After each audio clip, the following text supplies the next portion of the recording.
everyone. Welcome to the class of Business Environment. In today's class, we are going to cover the monetary policy. In the last class, we saw what is fiscal policy, how it is regulated by the government, what all are the constituents and elements of fiscal policy and how it works, right? So in today's class, we'll be talking about monetary policy. Monetary policy is basically, it is an attempt to have an impact on the economy by influencing the quantity of money and interest rates. Okay, so in this, with the help of monetary policy, government plays with the quantity of money and the interest rates.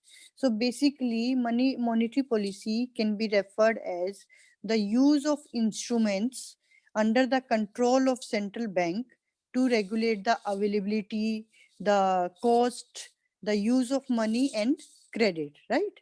So in this section, we'll be covering the money, the role of central bank, the objectives of monetary policy, then contractionary and expansionary monetary policy, and the neutral rate, and limitations. There are some limitations attached with the monetary policy.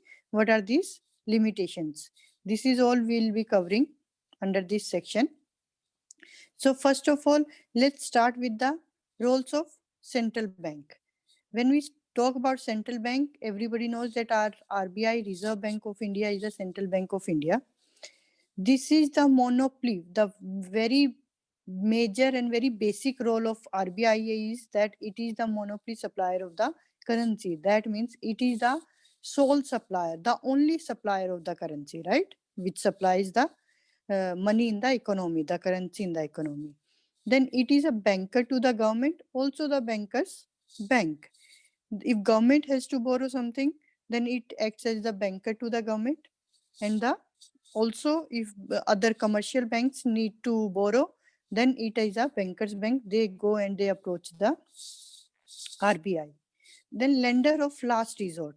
Lender of last resort means that sometimes some commercial bank is in such a situation that it is falling or it is almost at occurring or incurring losses from many years. So it is at a very last stage, nothing is there. So to revive it, to bring it back, the only help it is which is provided by is from RBI. So many banks which were in bad state, they have been revived back with the support of central bank. RBI supports them and it helps them by coming back to the life. Then regulator and supervisor of the payment system. Whatever all the, every day millions of transactions take place. So all those transactions get regulated and supervised by all these payment systems are supervised by the central bank. Then conductor of monetary policy.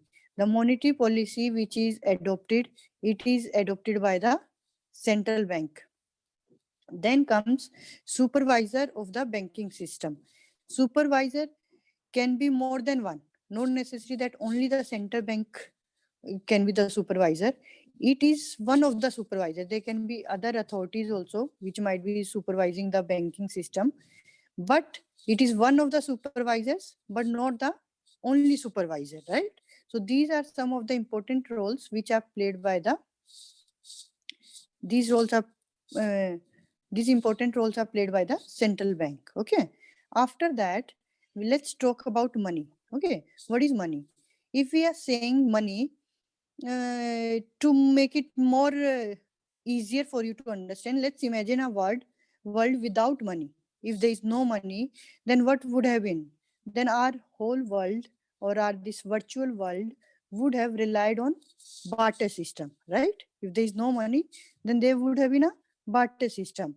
So barter system means what? Barter system means to exist, barter system to exist, there has to be a double coincidence of wants, isn't it? Suppose a farmer is producing cotton and the other one has milk.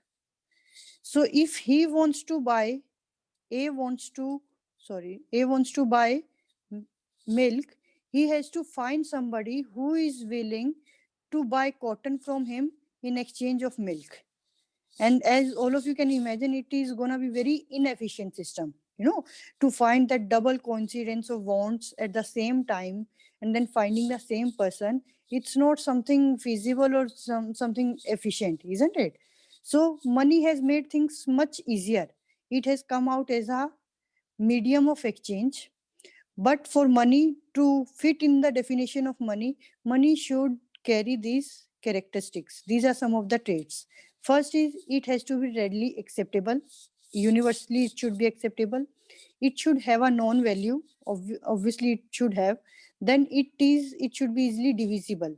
It should be easily divisible in the sense that same money can be used for buying the lower cost products also and for buying the luxurious products or with high value products also. Then it should have a high value related to its weightage. It is one of the practical implication that practically we want that money always has more value as compared to its weight. Then it has to be difficult to counterfeit. Okay, money should not be easily counterfeited. That is counterfeit. I guess all of you know that it is duplicacy. Money should not be such that which can be easily prepared. A duplicate money should not be. It should not be easily counterfeited. So these are some of the characteristics of the money. Other than characteristics, what are the roles or what are the functions which are played by money? First, it acts as a medium of exchange. Of course, it does that. Then it provides individuals with a way of storing wealth. See, whatever we are doing now, whatever money we have now, it can be stored in the future for future, right? Whatever we are owning, it can be stored and it can be used for the future, and then it creates a kind of wealth, right? After that, then it provides society with a convenient measure of the value and unit of account. Convenient measure of value in the sense, when we go to buy a car in a showroom, that salesperson comes to us and says ki, okay, this car you are interested in buying, it is worth, the value of the car is 20 lakhs. So as soon as he gives us the number, we get to know. So that is the exact measure of value.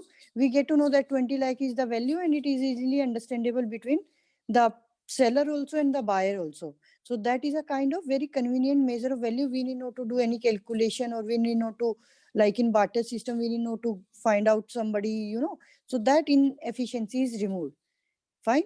So after going through the functions of money, how the money creation process takes place. Let's understand this. We know that money is there, but how this money is getting created in the economy, how this money creation process takes place. To understand this, see, if there is one depositor, suppose Mr. A is there, Mr. A has deposited 100 euros in a bank. See, there is a reserve requirement with all the banks. And suppose this reserve requirement is 10%. So what will happen if Mr. A has deposited euro hundreds with, we have taken first Bank of Nations, second Bank of Nations, and third Bank of Nations just for the illustration purpose, right? So if Mr. A is depositing 100 euros with first Bank of Nations, that bank is supposed to keep 10 euros as a reserve requirement. Every bank, there is some mandatory that you will come across in the coming lectures, that there is some mandatory requirements from the central bank that every bank has to keep a certain percentage of reserves in hand. Okay. And other than that, after keeping this 10%, this 90% out of this 100, this 90 euros can be loaned out further, right? So what happened? That 100 euros came in the bank, 10 kept as reserved, this 90 are loaned out. So second investor, he takes this 90 euros. Then again, out of this 99 will be kept as a reserved and 81 and so on. This process will keep on going. So what happened? Actually, if you see in the paper money, it was only 100 euros. But if you'll ask Mr. A has 100, he'll say that I own 100 euros. And Mr. B will say, I own 90 euros. C will say, I own 81 euros. So that 100 euros have been converted into multiples. Although the actual paper money is only 100, but just because of the circulation, it's getting created. So what is the thing?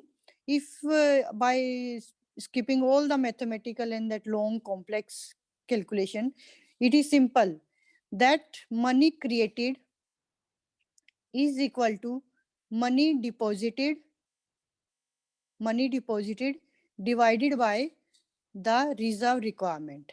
So here money deposited is 100, and if you divide it by 10%, that is 0.1, it will come out to be 1000,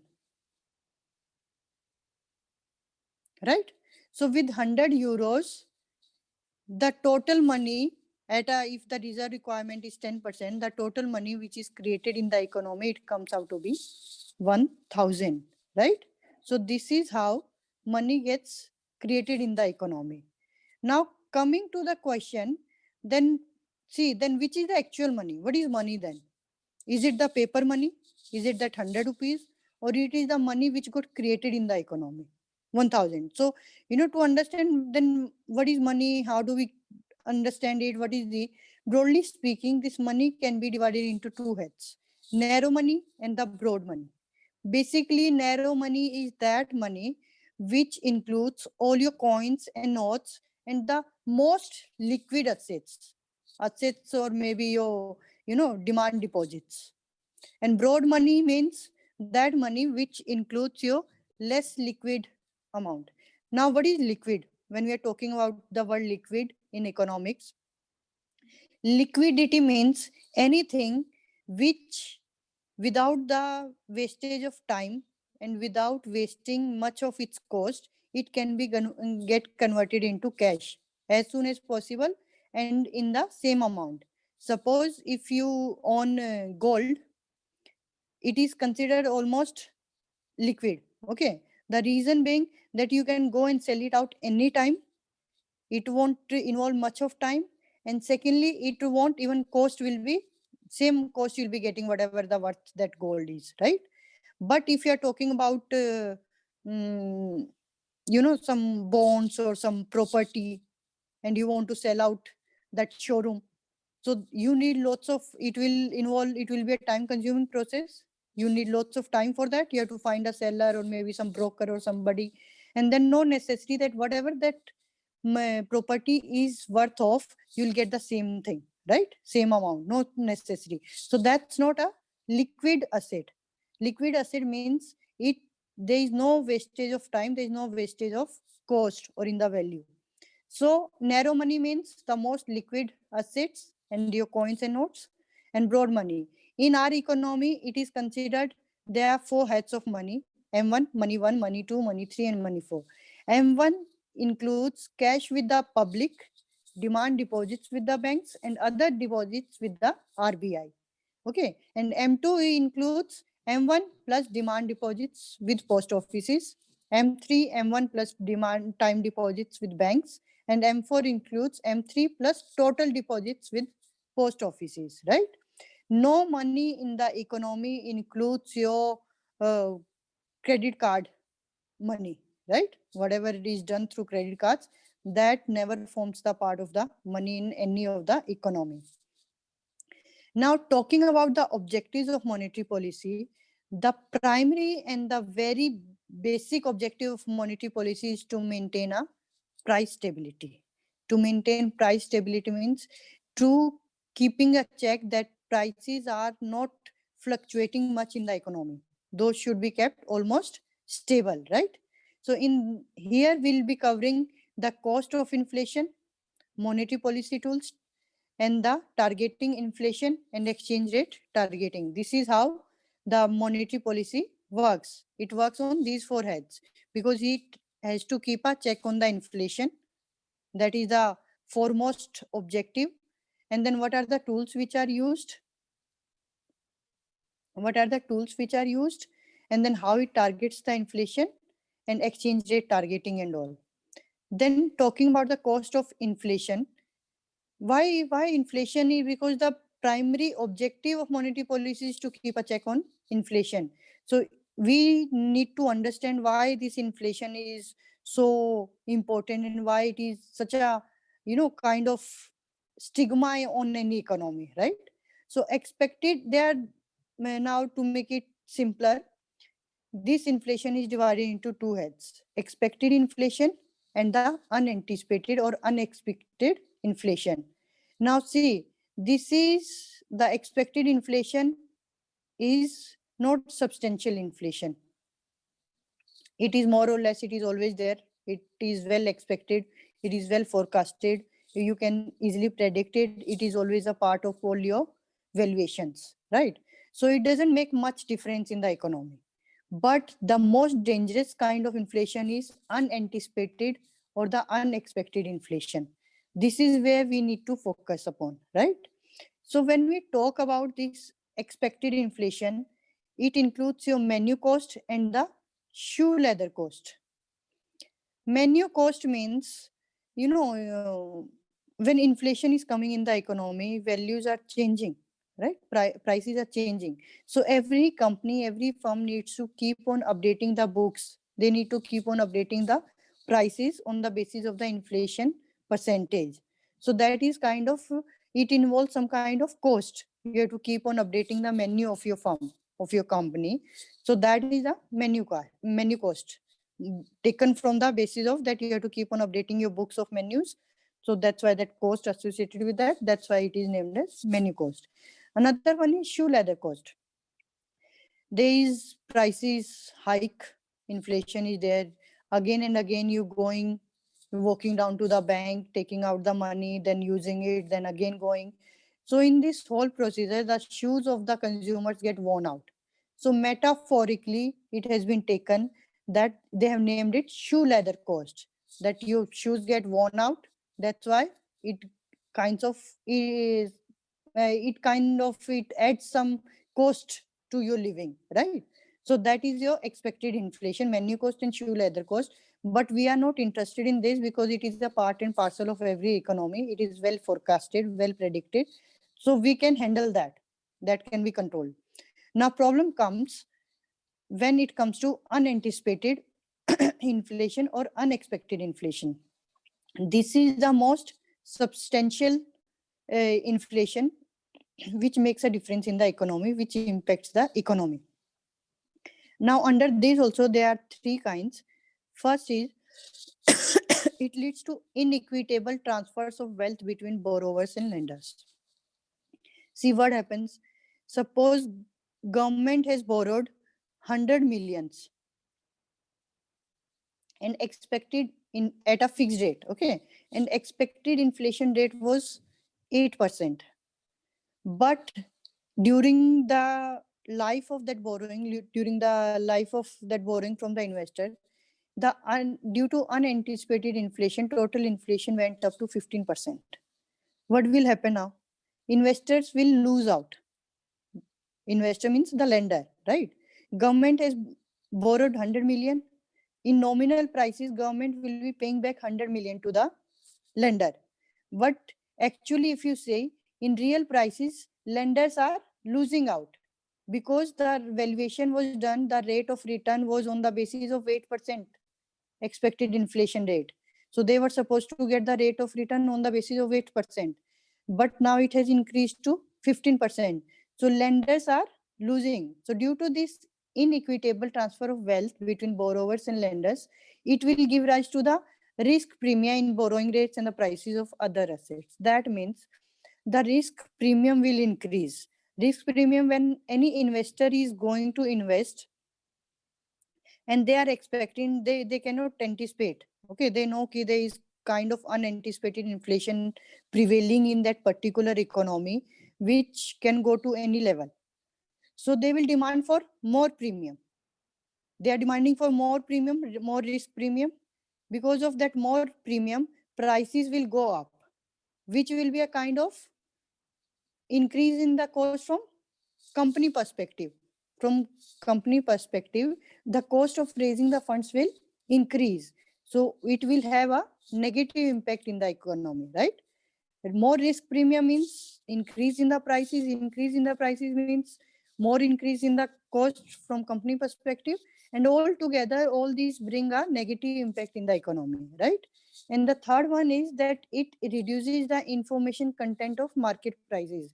Whatever we were expecting, whatever the news were there, whatever the information contents are there, everything goes in vain, because we know there is one unanticipated part which plays the major role, and nobody has a clue about it. Nobody has a required information about it, and they cannot uh, collect that information. They cannot work on that, right? So that's why that information content part also gets impacted by this.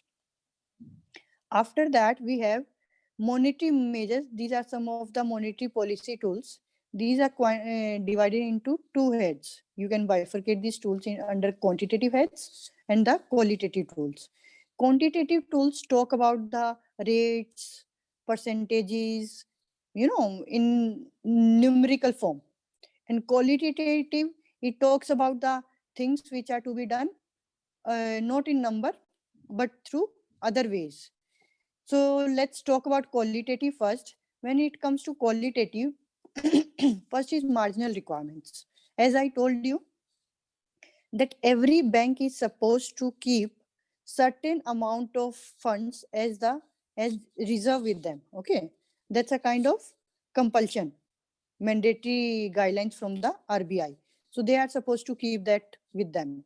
Other than that, so marginal requirements means whenever RBI wants, the Reserve Bank of India or central bank can prescribe a certain margin against collateral. Collateral means mortgage property, against any property which is given as a collateral to the loan. So they can increase. What can happen? RBI can prescribe that so and so certain margin against collateral, which in turn impacts the borrowing habit of customers. See, if they say ki, I want to buy a loan, and now banks are saying that if you have to buy a loan of 100 crores, you have to give a collateral of at least 20 crores with us, right? So that ways it will give me an impact that ki, I don't have to give a property of 20 crores as a collateral, so I cannot buy 100 crores. I cannot borrow 100 crores. I will apply for a loan of 50 crores. In that case, I'll have to give only 10 crores. So what is happening? If margin requirements are increased, customers are buying less. They cannot buy more. To control the money supply in the economy, RBI plays with these marginal requirements. They ask banks to increase or decrease depending upon whether they want to increase the money supply in the economy or they want to decrease the money supply in the economy, right? Then selective credit control. Selective credit control means when you are controlling credit by not lending to selective industries or speculative businesses, those which are doing very good, or those industries which are bringing boom in the society, in the economy. So some guidelines come that credit is not to be given to so and so industry, and it is not to be given to some selective people or group of people or group of businesses, right? Then comes moral suasion. Moral suasion means, suasion is a word which is taken from persuasion. Okay, persuasion means when we try to persuade somebody, when we try to convince somebody. So it is nothing but it is just like, talking one to one, that RBI talks to the commercial bank head and he says ki, no, let's keep money in government securities rather than in certain sectors. So let's not, don't let more money flow in the economy. Or now we need more money, so let's take out the money out of government securities and let's send it to the sectors. So that is a kind of just talk between the RBI and the commercial banks, where RBI tries to convince the commercial banks. Okay, so these are the qualitative tools, and the quantitative tools will continue tomorrow, and we'll continue with the class tomorrow. Then now, if from today's class you have some questions, you can put up your queries.